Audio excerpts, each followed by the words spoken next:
तो guys लफांस petrochemicals की financial year 2023 की फोर्थ क्वार्टर की एंड एंटायर फाइनेंशियल ईयर 2023 के ऑडिटेड फाइनेंशियल रिजल्ट आप लोगों के सामने है।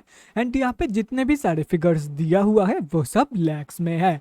अभी देखो गाइज, यहाँ पे कंपनी की मार्च क्वार्टरली की रिजल्ट के साथ साथ इंटर फाइनेंशियल ईयर 2023 का भी रिजल्ट दिया हुआ है, लेकिन सबसे पहले हम लोग इस कंपनी की मार्च क्वार्टरली की रिजल्ट के बारे में बात करेंगे। उसके बाद ही हम लोग FY 2023 की रिजल्ट के बारे में डिस्कस करने वाले हैं।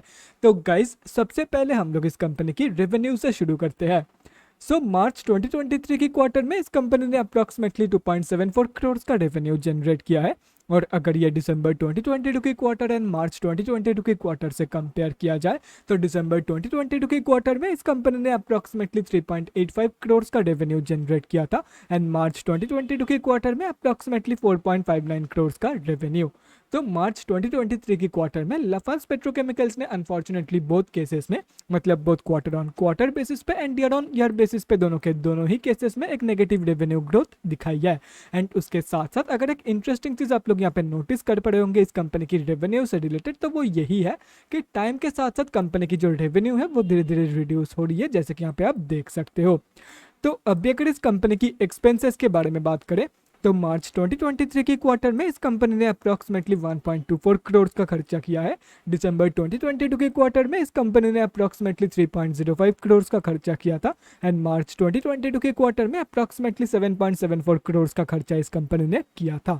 तो अभी अगर यहाँ से इन तीनों क्वार्टर्स की नेट प्रॉफिट मार्जिन कैलकुलेट किया जाए तो मार्च 2023 की प्रॉफिट मार्जिन निकल के आ रही है समर अराउंड 54.61%। दिसंबर 2022 की प्रॉफिट मार्जिन निकल के आ रही है समर अराउंड 20.66% एंड मार्च 2022 की क्वार्टर में अनफॉर्चुनेटली इस कंपनी ने जितना इनकम जनरेट किया था, मतलब रेवेन्यू जनरेट किया था, उससे ज्यादा इस कंपनी ने खर्चा कर दिया था, मतलब यहाँ का प्रॉफिट मार्जिन नेगेटिव में है।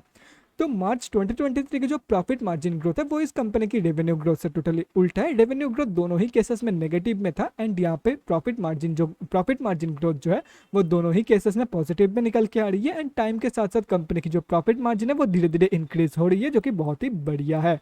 तो अभी अगर इस कंपनी की नेट प्रॉफिट, मतलब प्रॉफिट आफ्टर टैक्स के बारे में बात करें तो मार्च 2023 के क्वार्टर में इस कंपनी ने अप्रॉक्सीमेटली 1.18 करोड़ का प्रॉफिट पोस्ट किया है। दिसंबर 2022 के क्वार्टर में इस कंपनी ने अप्रॉक्सीमेटली 91.07 लाख का प्रॉफिट पोस्ट किया था एंड मार्च 2022 के क्वार्टर में अप्रॉक्सीमेटली 3.05 करोड़ का लॉस इस कंपनी ने पोस्ट किया था। तो कंपनी की जो प्रॉफिट ग्रोथ है वो भी कंपनी की प्रॉफिट मार्जिन ग्रोथ की तरह ही बहुत क्वार्टर ऑन क्वार्टर बेसिस पे and year on year basis पे पॉजिटिव में ही निकल के आ रही है। और रही बात कंपनी की ईपीएस की, मतलब अर्निंग्स पर इक्विटी शेयर की, तो मार्च 2023 की ईपीएस वैल्यू निकल के आ रही है 1.47 की। दिसंबर 2022 की ईपीएस वैल्यू निकल के आ रही है 1.14 की एंड मार्च 2022 की ईपीएस वैल्यू निकल के आ रही है नेगेटिव 3.81 की।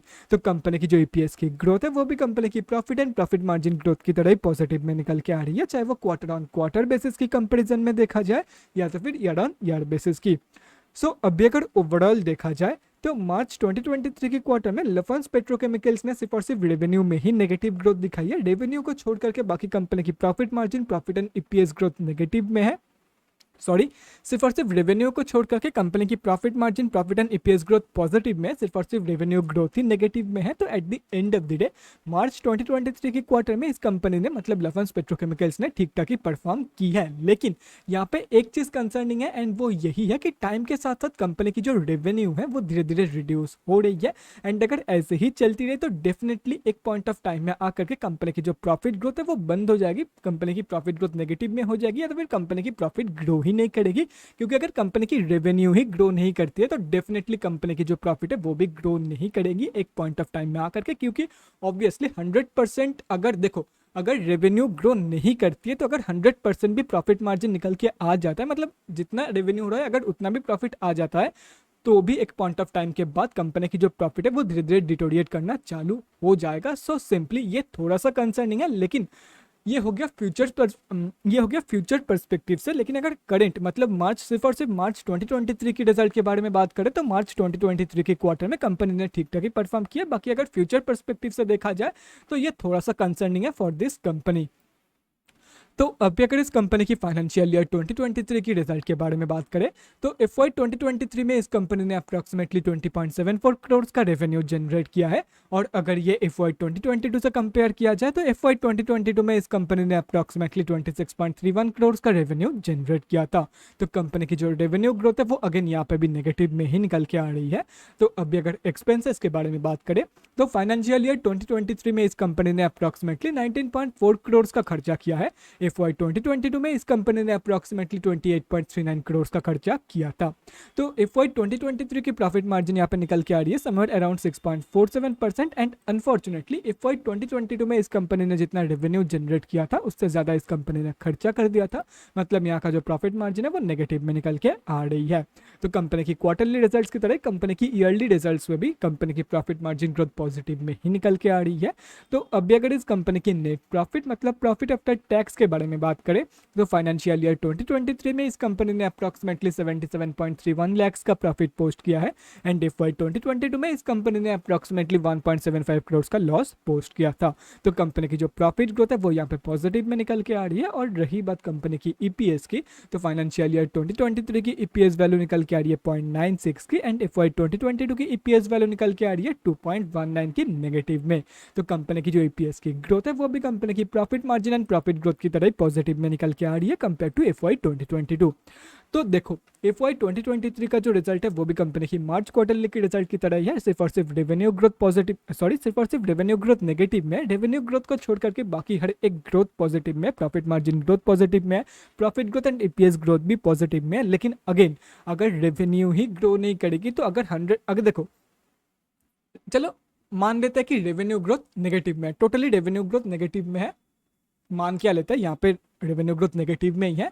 एंड उसके साथ साथ प्रॉफिट मार्जिन को इंक्रीज करके 100% कर देते हैं। अगर प्रॉफिट मार्जिन 100% भी हो जाता है एंड अगर रेवेन्यू ग्रो नहीं करती तो डेफिनेटली एक पॉइंट ऑफ टाइम में आ करके, मतलब हो सकता है कि 2-3 साल बाद, हो सकता है 4-5 साल बाद, लेकिन कभी ना कभी कंपनी की जो प्रॉफिट ग्रोथ है वो नेगेटिव में हो जाएगी क्योंकि कंपनी की रेवेन्यू ग्रो नहीं कर रही है। एंड अगर उसके बाद 100% भी प्रॉफिट मार्जिन मान के चले तो भी एक पॉइंट, आज नहीं तो कल एक पॉइंट ऑफ टाइम में आ करके in near future definitely company की जो प्रॉफिट ग्रोथ है वो भी नेगेटिव में चली जाएगी। बाकी अगर सिर्फ और सिर्फ अगर FY 2023 पे ही कंसंट्रेट किया जाए तो FY 2023 में कंपनी ने ठीक ठाक ही परफॉर्म किया, लेकिन अगेन फ्यूचर की पर्सपेक्टिव से थोड़ा सा वीक परफॉर्मेंस कंपनी ने किया है। फ्यूचर की पर्सपेक्टिव से कंपनी की जो रिजल्ट है, चाहे वो मार्च क्वार्टर की बात करो आप या फाइनेंशियल ईयर 2023 की, तो मैं यही बोलूँगा कि एक्सट्रीम फ्यूचर, मतलब अगर कोई बंदा इन्वेस्टमेंट प्लानिंग कर रहे हैं इस कंपनी में 5 से 10 साल लगा लो आप अप्रॉक्सीमेटली, तो उस पर्सपेक्टिव से अगर देखा जाए तो ये थोड़ा सा कंसर्निंग है उन लोगों के लिए।